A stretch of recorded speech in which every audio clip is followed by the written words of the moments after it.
On this episode, NSU's janitors hold a rally to speak out against the potentially dangerous new cleaning product. Our men's basketball team shares their updates this season, and we ask our Sharks their thoughts on dating apps. I'm me, Alvarado. And I'm Pablo Carrillo. Welcome back, Sharks.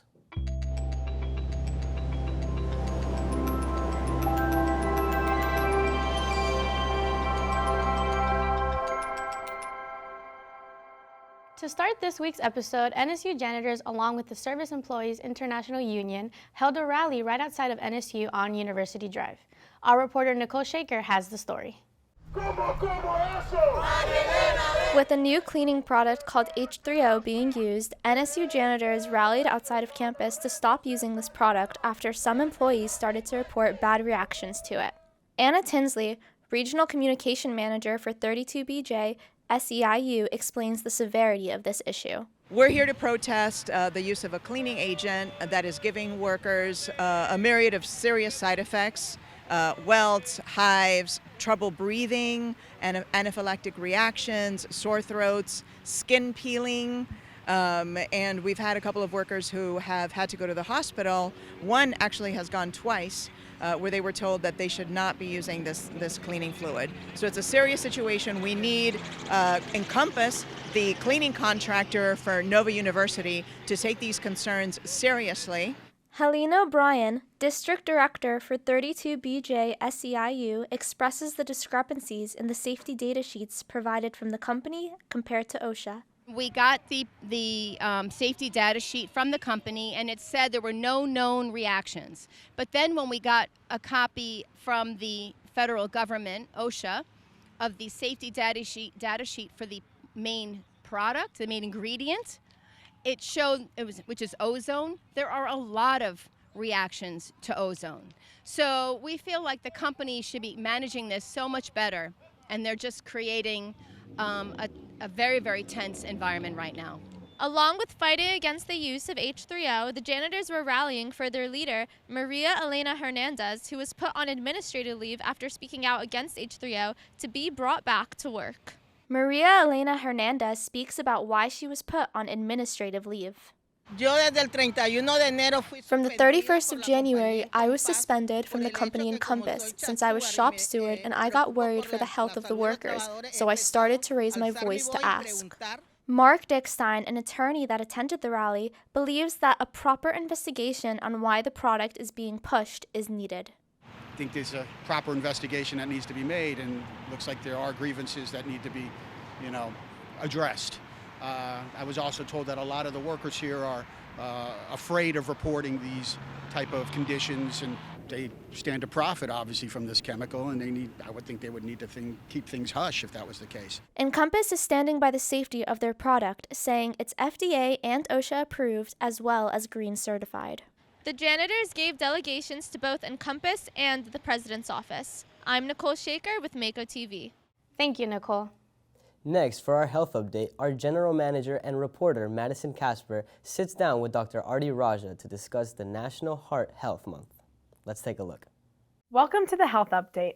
I'm Madison Kasper. Here with me is Dr. Artie Raja, Mako Media's Science and Health Advisor. Welcome, Dr. Raja. Thank you, Madison.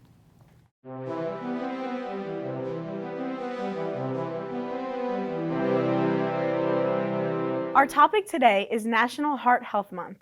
Dr. Raja, how did National Heart Health Month originate?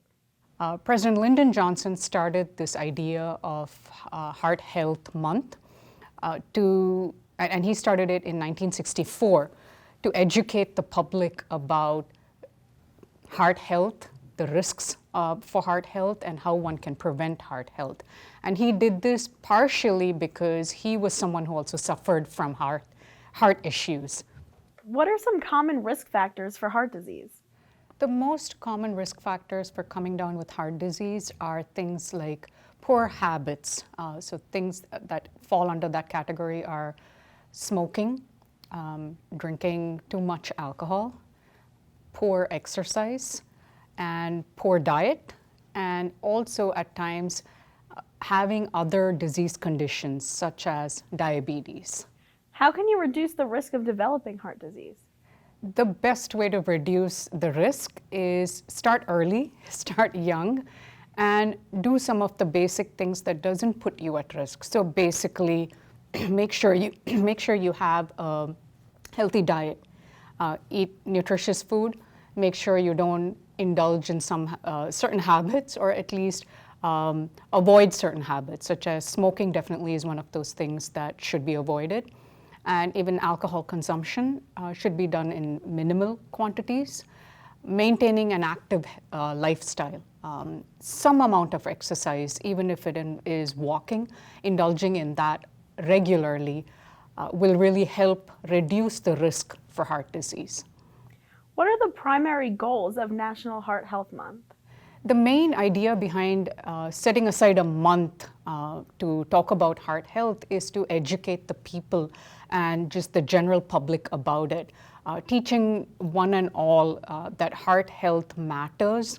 And the main reason being, heart condition is the #1 killer of people who live in the United States. So it is the leading cause of death among men and women in the United States. So if we can have a program in place where we at least let everybody know what are the simple ways you can reduce your risk for this disease condition, let's do that. And that was the idea behind dedicating a whole month to talking about heart health. And everybody will talk about it, from the CDC, who is putting out information about heart health, to your physicians, to hopefully your schools, universities, everywhere they want to spread the message about how to improve your living condition and how to reduce your risk for heart disease. What are some misconceptions about heart disease? The biggest misconception, I would think, is people often assume that heart disease affects people of a certain age. And people always assume that it is the older generation or people above a certain age are at risk for heart disease. But that is not the truth. Heart disease can affect any adult of any age. And in fact, in the United States, there are statistics that say 1 in 5 women who die will likely die of a heart condition, and 1 in 4 death in men is related to a heart condition. So the issue is, you can be any age, young adult, 20-something, 30-something, 40-something, 50-something, 60 and above, we're all at risk, could be at risk for heart disease. And therefore, it's important to understand that one can prevent or reduce the risk of heart disease if you just start early, and it matters to all of us regardless of the age. Any last thoughts? Again, the last thoughts here would be, at least for college students and for anyone else, there are some simple things we can all do. And this includes some basic exercise. In fact, the CDC recommends 150 minutes of exercise a week for everyone, for an average adult. Reducing smoking, well, actually trying to quit smoking, reducing alcohol consumption, and trying to eat healthier are just general things that we can all, if we all try to do, then it would really reduce our risk for coming down with heart disease. And if these practices can be put in place, even among college students, that'll help them in the long run. Thank you, Dr. Raja. Thank you, Madison. This has been the Mako Media Health Update. I'm Madison Kasper. See you next time. Thank you, Madison. Up next, our reporter Jocelyn Saccucci asked our sharks how they feel about dating apps. Check it out. Dating apps are becoming increasingly prevalent among younger people. Today, I'll be asking sharks their opinion on the use of these apps.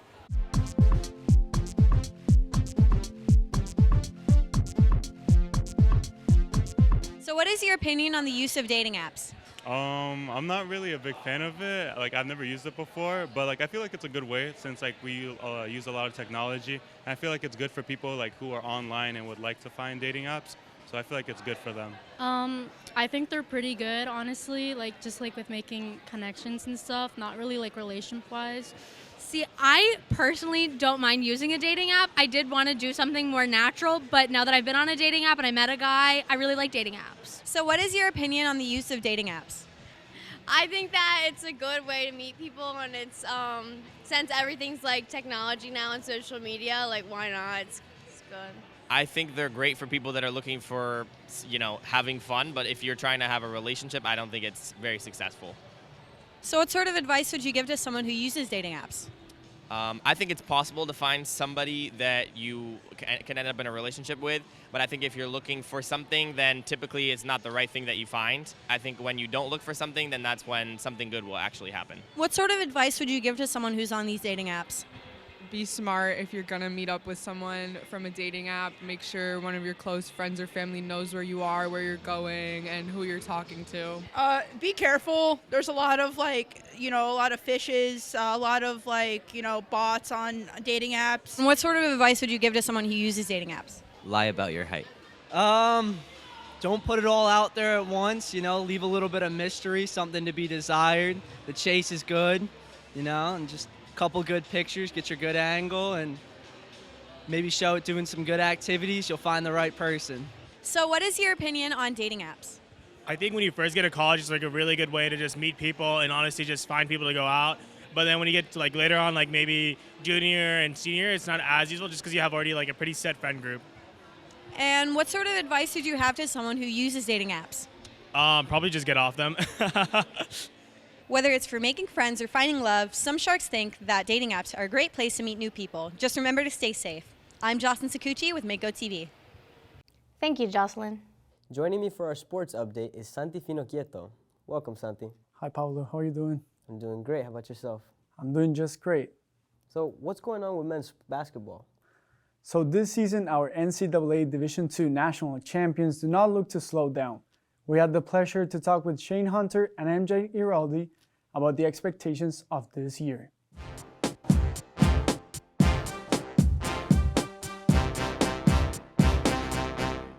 This season, the NCAA Division II national champions look forward to continuing to grow the program's legacy. Conference championships means a lot, but I think the big one is to win a national championship.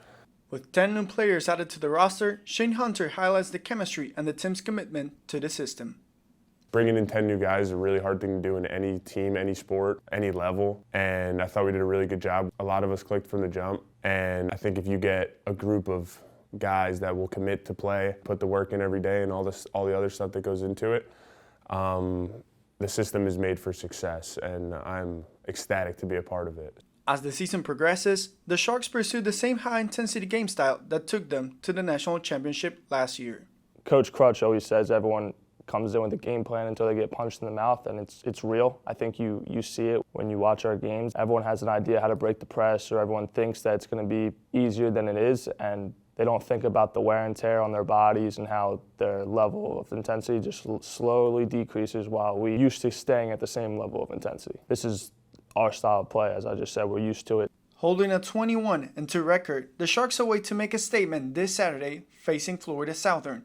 Us as a group is a completely different team and a level of play than the first time we had played them. Credit to them, they beat us. There's no excuse to be made for why we lost. We lost the game, it happens, but I don't think we have any second guessing or maybe thought that we're going to lose on Saturday. Nobody's coming in unconfident. I think we know we are the better team and that we didn't play to the level of what we're capable of last game, and I think it's going to show on Saturday. Tomorrow, starting at 4 p.m. at the Rick Case Arena, the NSU basketball team takes on Florida Southern College. This is Santi Finochietto with Mako TV. Looking to extend their winning record to 22 wins and only 2 losses, the Sharks play Florida Southern College on Saturday at 4 p.m. at the Rick Case Arena. Thank you, Santi. Thank you for having me. Up next, NSU's 13th annual Senior Art Exhibition opened last week, and our reporter, Carrie Corson, has the story. The 13th annual Senior Art Exhibition was held in Gallery 217 in the Don Taft University Center. Senior Gabriela Neves explains the process of coming up with the theme, Identity. So basically we brought all our work together and we kind of had a brainstorming session. So we kind of tried to tie it all together. How could all of us be represented? And a lot of us felt very much aligned with identity. That was like one of the words thrown out of all the brainstormed words, and we felt like that one kind of solidified the theme. This is a culmination and celebration of senior students in DCMA's Art Plus Design major. This year's senior class is the largest yet to graduate from the program. So identity is supposed to just represent the deeper parts of ourselves and how that's come about through our 4 years at NSU. So my pieces are like, I've tried to get one that it's one from each year of my experience here. So you could see my development as a person from going from an inexperienced artist at the beginning to developing into the artist I am today. So it's my identity is linked to my artistic development over the years. Identity is, to me, how you view yourself and how you connect to your community. I think that identity can be very bonding for you to the world around you, and so that connects to my art because we're looking at identity in various different ways. In my collection, you explore how identity changes with age as well as location. Students that attended the gallery expressed how the pieces made them feel and impacted them. Well, I really connected to this piece of art. Is like right when you walked in, it's this woman with wings and she's kind of chained down.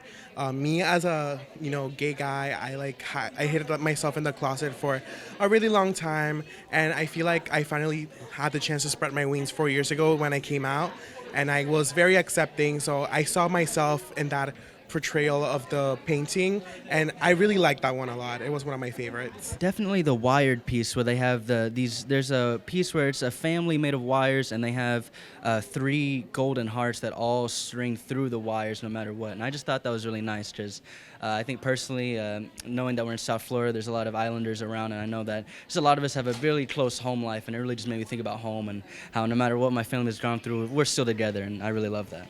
Bonnie Clearwater, director of the NSU Art Museum, shares the maturity of the art in the gallery. I'm so impressed. I come every year, and it's amazing how it's grown. You could see it in the level of the work that's here. It's very mature. It's very edgy. It's clearly aware of what's happening in art around the world. I'm always very interested in seeing what's happening at the art school at NSU. This show is free, open to the public, and runs until March 15th. I'm Carrie Corson with Mako TV. Thank you, Carrie. Up next for our Sharks in the Arts segment, our reporter Donna Bertel sits down with Isabel Lupercio to discuss her latest internship opportunity. Let's take a look. Welcome to Sharks in the Arts. I'm Dana Bertel. Here with me is Isabela Lupercio, NSU Junior in Shark Talent. Welcome, Isabela. Hi. How are you today? I'm good. How are you? Good.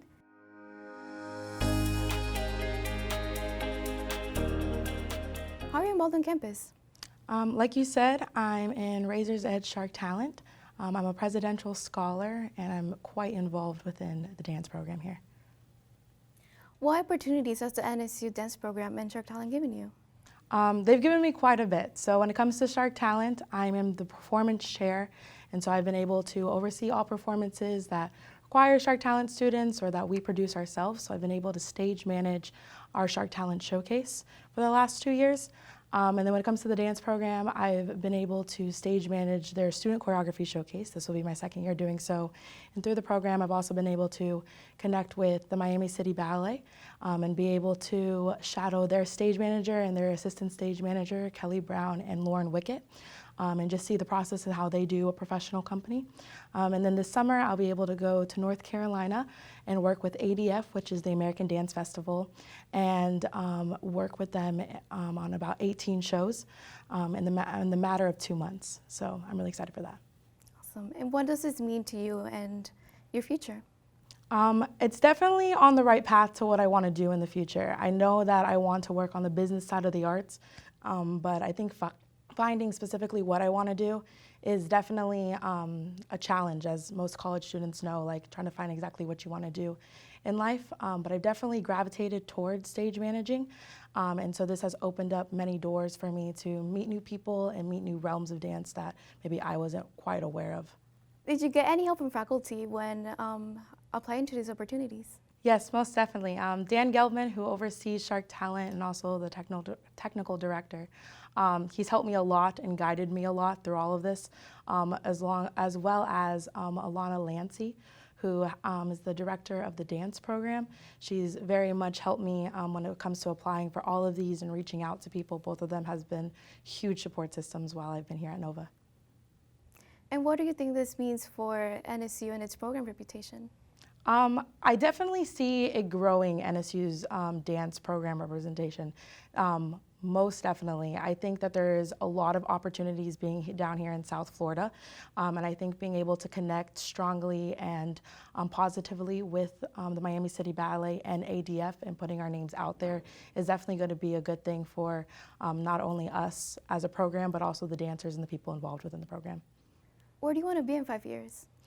I definitely want to say that I'll be stage managing in 5 years. I have big goals when it comes to dance and it comes to business management and working within the arts. But I think in the next 5 years, I want to start figuring out where and what path I would like to take, whether that's stage managing for commercial dance or for companies or for Broadway, whatever that may be. Taking time to figure that out and definitely diving headfirst into my career. What is exciting about this internship you're doing in the summer? I think one of the most exciting things is I'll be working with David Ferry, who is quite famous within the technical world, especially in dance. He's worked in New York, he's worked in Miami, he's worked in Atlanta. So to be able to work hand in hand with him and learn from him, when he called me to let me know about my internship, he told me that I'll be able to really focus on my career. And if this is something that I would like to do in the long run, then he would love to have that be a focus this summer. So I think that's really relieving as a student and trying to find out where I want to go next, but also really exciting to kind of see like where this possibility could take me. Thank you, Savannah. Of course. Coming up in the arts, it's annual Druid Student Exhibition and Pop Concert. This has been Sharks in the Arts. I'm Dana Bertel. See you next time. Thank you, Donna. To close off our show, my co-anchor Mia was on the scene at NSU's annual Community Fest. What an event! We're here at NSU's 20th Annual Community Fest, ready to find out more the meaning behind the event and how our guests are feeling about it. In housing the event, NSU staff hope to bring the community together. Community Fest is a day to celebrate who we are as a community. It's about school spirit, it's about getting to know your neighbors, getting to know the deans, graduate students, speaking with undergraduate students. It's just a big celebration. It's about building community. It's an opportunity to showcase Nova Southeastern University. We get an awful lot of people from the Davie and Fort Lauderdale community, and it's a great event. We asked the Office of Student Engagement to hear about the process of planning Community Fest. This was I'm not gonna lie, it was very stressful, but it was fun because you get to see the community come out, you get to see our oars interact with the community, that way people can see how NSU operates and what we have to offer. But honestly, putting on this event is probably one of my favorites. Community Fest brings a lot of people together each year. We spoke to some of the guests to hear their thoughts on this year's event. What has been your favorite part at Community Fest? I really don't. I just have to say all the people and just like the different booths and everything, just going around and seeing people. Definitely the engagement and like activities that every booth has to offer has been really fun. The community involvement, being able to bring my children on campus and to have them to have the same experience I had. From the NSU student body coming together to neighboring friends and families, this has been 2024 NSU Community Fest. I'm Mia Alvarado with Mako TV. Thank you, Mia. How was reporting on it? Well, Pablo, it was really fun reporting on it. I got to see the whole Davie community come together, including NSU students, alumni, faculty, and staff. And it was overall a really cool experience to be a part of. That's awesome. That is all for this week's episode on Mako TV. You can catch our solo release videos on our YouTube channel at Mako Television. You can also follow us on Instagram at NSU_Mako TV. Thank you for watching. See you next time. Go Sharks!